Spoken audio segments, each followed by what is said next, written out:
Bonjour à tous, bienvenue à la séance extraordinaire du 30 avril 2020. Donc, nous avons reçu un avis spécial et puis je demanderai à notre directeur général, secrétaire trésorier de nous la lire. Alors, avis spécial a été donné à Madame les conseillères Mélanie Dupré, Karine Lebel, Guylaine Tivierge, et Monsieur Marc Beaulé, Michel Cormier et Louis Hébert. Donc, Mesdames, Messieurs, avis spécial vous est par les présentes données par le sous-signé qu'une session spéciale du Conseil de cette municipalité est convoquée par les présentes par Madame Marilyn Nadeau pour être tenue en visioconférence jeudi le 30 avril 2020 à l'heure 10h33 et qui sera pris en considération les points suivants, à savoir point 1, avis de motion modifiant le règlement concernant les nuisances. 2, dépôt du projet de règlement modifiant le règlement concernant les nuisances. 3, période de questions. 4, clôture de la séance. Cet avis a été donné le 28e jour du mois d'avril 2020 et c'est signé Martin Saint-Gelais, directeur général, moi-même. Donc, je vais vous nommer chaque membre du conseil qui sont présents. Pour l'instant, nous avons M. Michel Cormier qui est absent. Donc, bonjour Madame Mélanie Dupré. Oui. Bonjour Madame Karine Lebel. Bonjour Madame Tivierge, Monsieur Beaulé et Monsieur Hébert. C'est bon?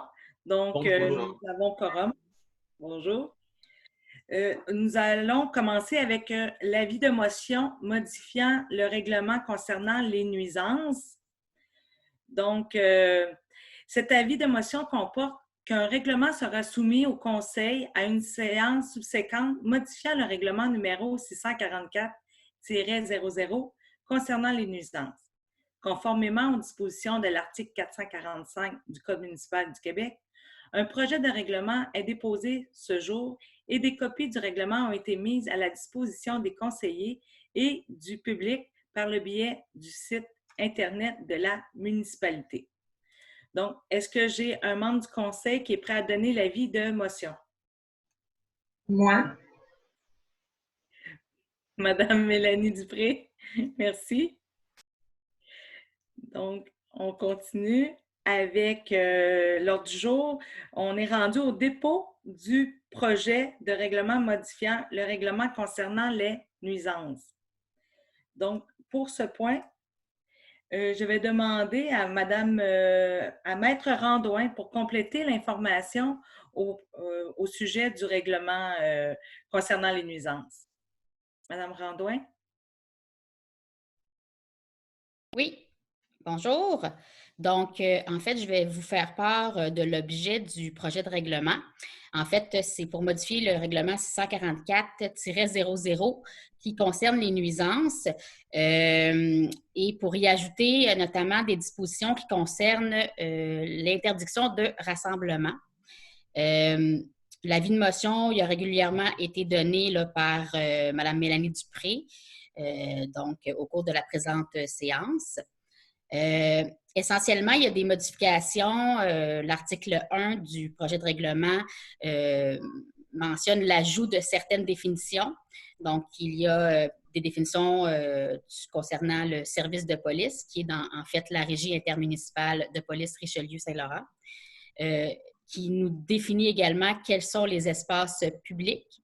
Donc, tout chemin, rue, ruelle, place ou voie publique, allées, passages, trottoirs, escaliers, jardins, parcs, cours d'école, aires de repos, terrain de tennis, pistes multifonctionnelles, terrain de jeu, estrades, stationnement à l'usage du public, propriété de la municipalité ou non, ou tout autre lieu de rassemblement intérieur ou extérieur où le public a accès, y compris une terre ou un terrain vague accessible au public. Donc, lorsque nous retrouvons les termes espace public dans les dispositions du règlement, ce sont les endroits là, qui sont concernés. Ainsi qu'une définition pour l'autorité compétente, donc l'autorité qui peut émettre des contraventions lorsqu'il y a une infraction aux dispositions du règlement.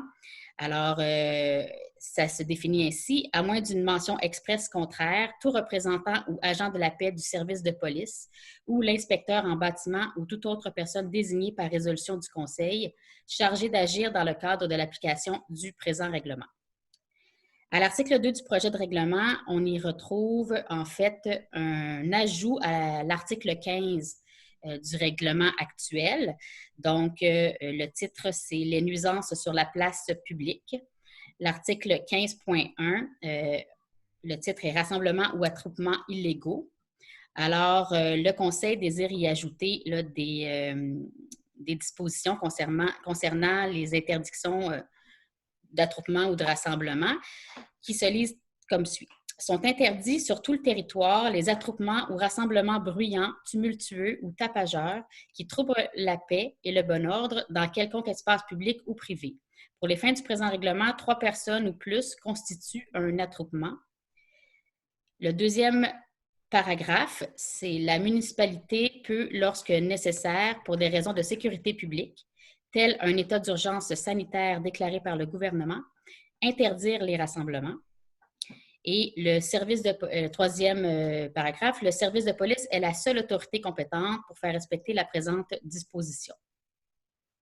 À l'article 3 du projet de règlement, on y ajoute également un article qui est l'article 17.1 qui concerne les entraves ou les refus de collaborer. Alors, ça se lit comme suit. Il est interdit à quiconque d'entraver, de quelque manière que ce soit, toute action de l'autorité compétente agissant en vertu du présent règlement, notamment A, en le trompant par réticence ou par de fausses déclarations, B, en refusant de lui fournir des renseignements ou des documents qu'il a le pouvoir d'exiger ou d'examiner, C, en cachant ou en détruisant un document ou un bien concerné par une inspection, D, en refusant d'obéir à un ordre légalement donné, ou E, en refusant de quitter un endroit public visé par une interdiction. Article 4, administration et pénalité. On retire l'article 25 là, du règlement actuel et on ajoute un deuxième alinéa à l'article 26 qui se lit comme suit. Nonobstant l'alinéa précédent, seuls les représentants et les agents de la paix du service de police ont autorité à entreprendre des poursuites pénales et à émettre des constats d'infraction à toute personne contrevenant à l'article 15.1 du présent règlement. L'article 15.1, en fait, qui réfère aux attroupements et aux rassemblements illégaux. L'article 6, on modifie les amendes qui sont imposées s'il y a une infraction à l'un ou l'autre des articles du règlement. Donc, en fait, je vous lis l'article 27. Quiconque crée ou laisse subsister une nuisance au sens du présent règlement ou contrevient autrement à l'une quelconque des dispositions du présent règlement commet une infraction et est passible, s'il s'agit d'une première infraction, d'une amende minimale de 200 $ et maximale de 1 000 $ pour une personne physique et d'une amende minimale de 500 $ et maximale de 2 000 $ pour une personne morale. S'il s'agit d'une récidive, l'amende minimale est de 500 $ et l'amende maximale est de 2 000 $ pour une personne physique et l'amende minimale est de 1 000 $ et l'amende maximale est de 4 000 $ pour une personne morale. Alors, en résumé, c'est l'objet des modifications là, qui sont demandées par le Conseil pour le règlement sur les nuisances. Merci, Maître Randouin. C'est bon pour les membres du Conseil? Oui, je vous vois dire oui. Donc, nous sommes rendus à la période de questions. En fait, les citoyens pouvaient envoyer les questions via notre site Internet www.msjb.qc.ca. Donc, à l'avance, ils auraient pu envoyer des questions et pour l'instant, nous n'en avons pas reçu. Donc, on va y aller avec le point 4, la clôture de la séance. Donc, le membre du Conseil qui est prêt à donner, de proposer la clôture, de vous nommer pour appuyer, s'il vous plaît. Louis Hébert. Louis Hébert, merci. Donc, nous clôturons cette première historique dans l'histoire de Saint-Jean-Baptiste d'une séance extraordinaire par visioconférence. Donc, merci aux membres du Conseil d'avoir pu être présents. Puis, Excuse. oui, M. Hébert. Je m'excuse. Ici, je suis allé voir les